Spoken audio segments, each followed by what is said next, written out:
Alright, y'all, bear with me because this story is not easy to tell, especially for over a fucking year while people spit in your face. This is a memoir of something real bad. It's written to empower the good people left in this bad world because I want to make something out of this, not for me, but just because like there is good shit to learn here. So I was a teacher for 10 years. Listen up, even though none of y'all will.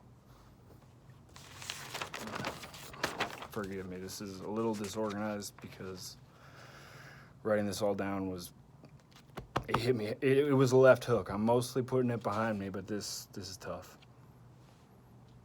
My name, many people know me as Robb Zero. I used to have another name, Robert Charles Ben III. My father was the original man in my life to fight for what is right and give it everything you got. He taught me to do that.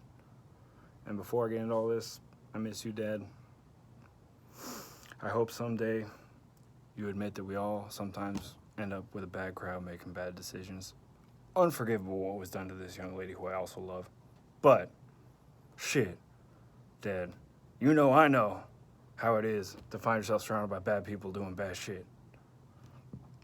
So, Dad, I love you. Please come back. You're hanging out with losers.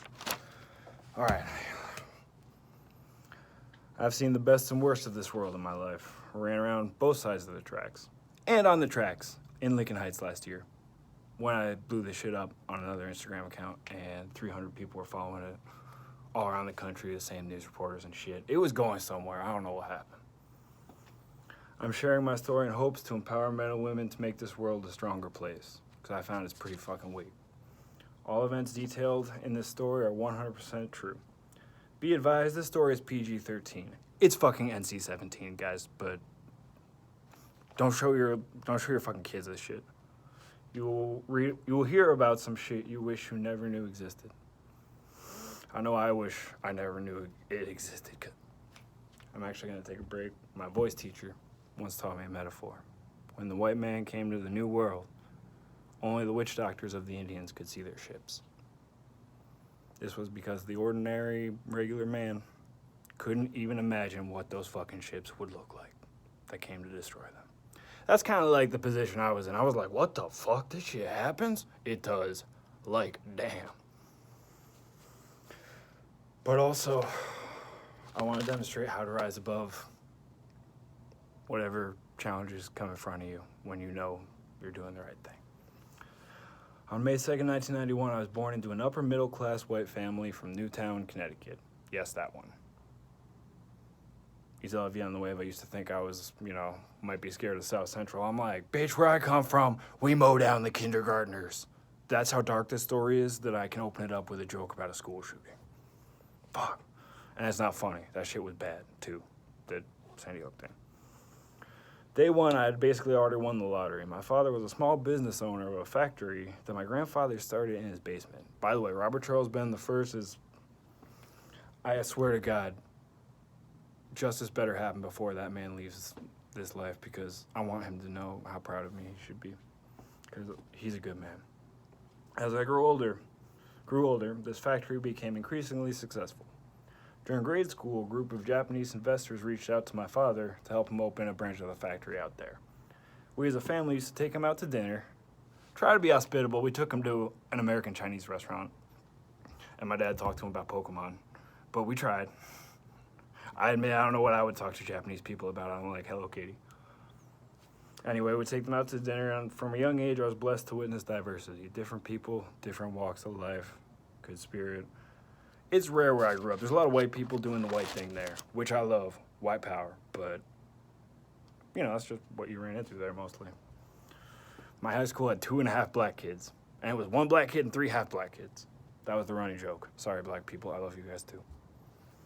And I'm just not gonna go down that hole anymore. I was always a very smart kid. People didn't know I was autistic. They just thought I was really smart. And people expect me to achieve great things with my life. Talk about delusional. I used to go into my dad's office to work with him. Basic shit like filing papers, not real work. And honestly, I just want to spend more time with my dad. Plus, get some burgers from Mickey D's down the street. I say this with nothing but respect and admiration. I can't even read my own handwriting. My old man was always at work. And when I was young, it was because of how much he loved his family. He busted his ass till we had 2 Escalades and a BMW X5. At the time, I think we were still leasing our cars. This is before my dad had a driver everywhere he goes. Don't know what the fuck happened with that, but he did it because he loved us and wanted us to have a good life. And he, like me, is not always good with his words, so he showed it in his actions, and that taught me a lot. Sadly, my mom treated him like garbage my entire life. Sorry, Mom, but I saw that shit.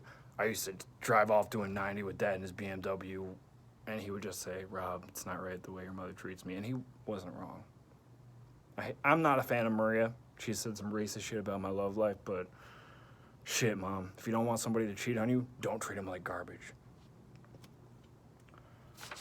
That became the new reason he dove into work. At age 15, I was somewhat neglected and struggling. I had been sexually assaulted when I was 12 by my friend's dad.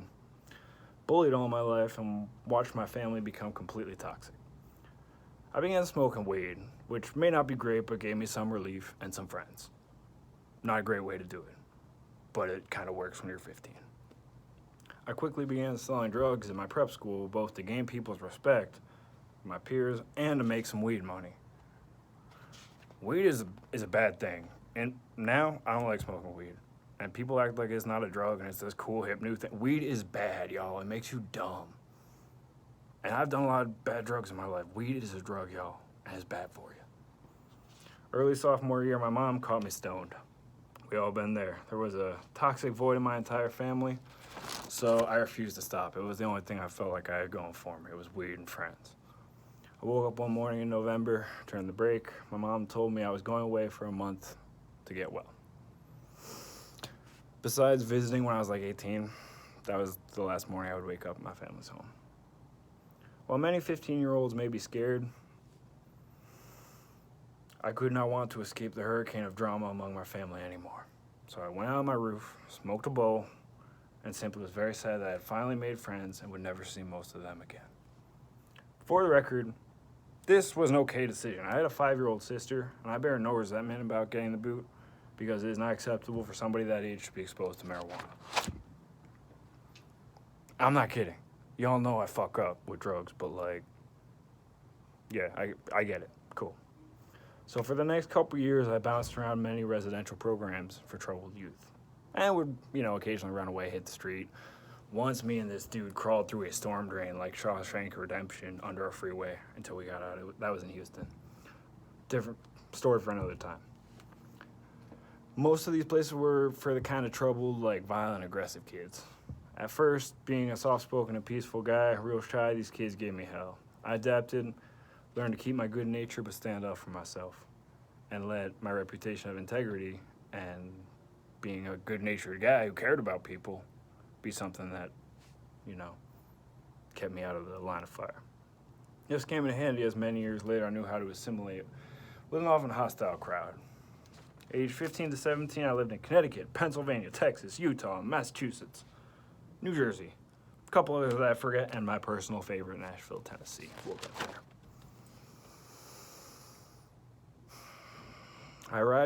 We're getting there right now. I arrived in Tennessee when I was 16 after overdosing in class. I woke up in the hospital, 16 years old at the time, and the alternative school I was at would not let me return until I went to rehab. I get it. I almost died second period. I also asked to go to the nurse all of first period, and they said to do my work. I find this hysterical because I was literally dying.